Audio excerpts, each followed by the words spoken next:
We're not just the news, baby. We're like the news scene, Daddy-O. Here are four dudes and a chick. Hey, dudes and dudesses. A man identified only as number 173 was brutally and irrelevantly murdered tonight. And you get to see him dead. Live. Right here. Right now. A large group of witnesses who didn't see anything gathered to be as unhelpful as possible at this grisly scene. Speaking of clues, white police officials had no clue why black urban men might not fully trust them or why this is even on the news.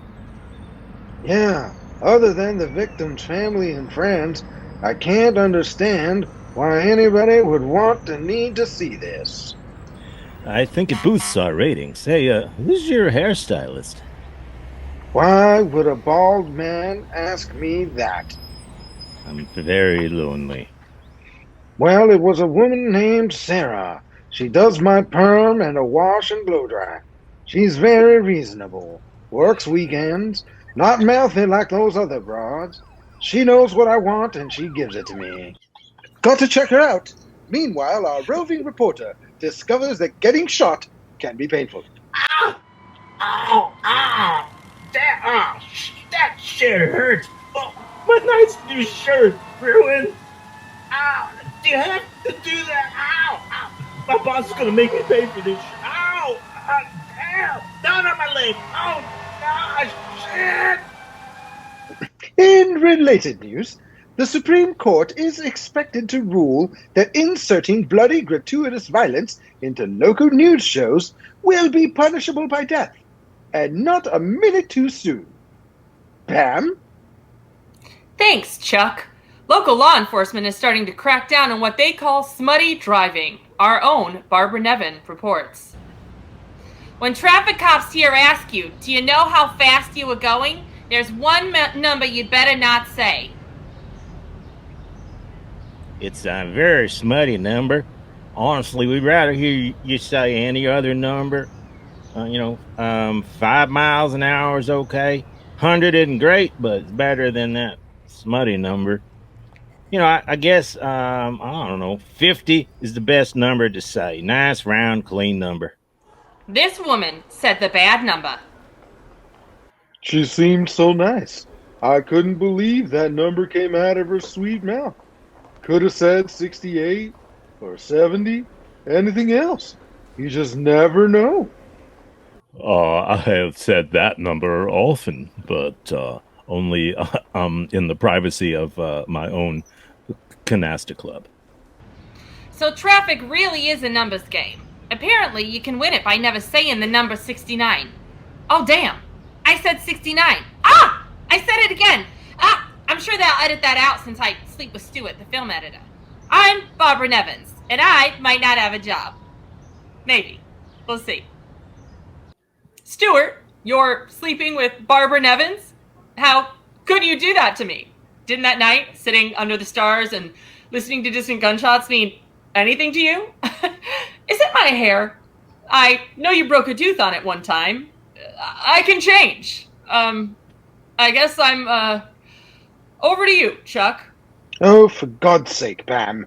Anyway, we asked some guy what he thought tomorrow's weather would be like.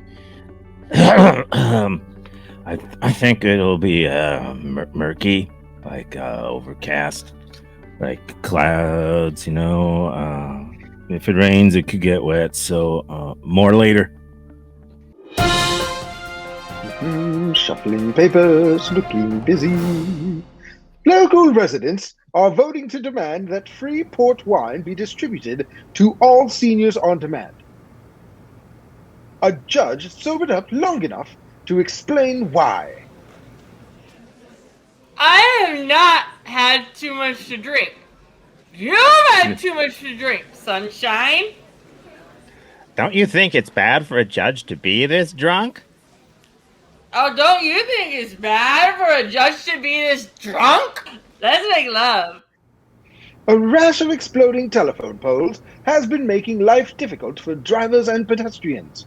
Are you okay, Pam? No, Chuck, I'm not okay. Why don't you and all the other males go to hell? Oh, here's another male. telling lies. That's all they do.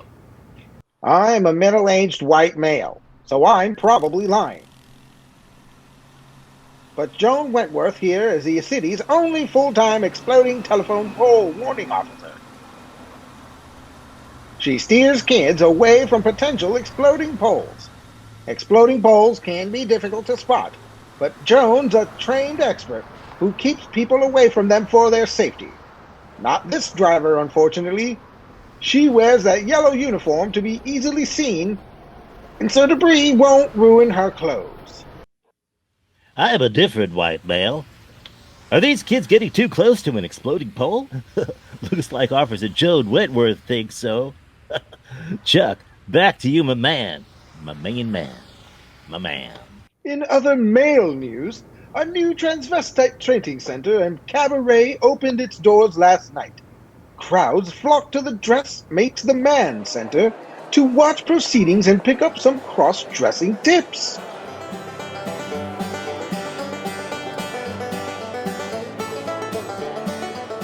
Of course, that's nothing our own sportscaster, Biff Baker, doesn't already know. How about it, Biff? Got any hoop skirts back home? Cut the crap, Chuck. The Milwaukee Braves have been voted the single most racist team name and logo in baseball, narrowly beating out the Akron. You know how shiftless and lazy those people are. They breed like flies, Dodgers. Back to you. We sure do. And they're taking our jobs. Guy, tell us about the weather. Well, one of those people actually applied for a job here. That'll be a cold day in hell, I can tell you. And speaking of a cold day, Chuck, here's a look at that weather you asked for. We predict that tomorrow a mysterious yellow circle will surround the southeast. That's pretty much all I know. I know this is a map, but without my glasses. I know this is an L, and that's a drawing of a cloud. This is just a big blur. The kid who really knows this stuff sets this up for me. I have to say, the forecast is murky. Chuck, Pam, you there? Well, I don't have any plans this weekend now that I know Stuart is sleeping with Barbara. So I just hope all men drop dead and go to hell. That goes for you too, Chuck. I hope your hair comes to life and murders you. Speaking of hair, Pam, I'm serious. This isn't a new scene, it's a crime scene. let's just shuffle papers and stop being hysterical. Hysterical?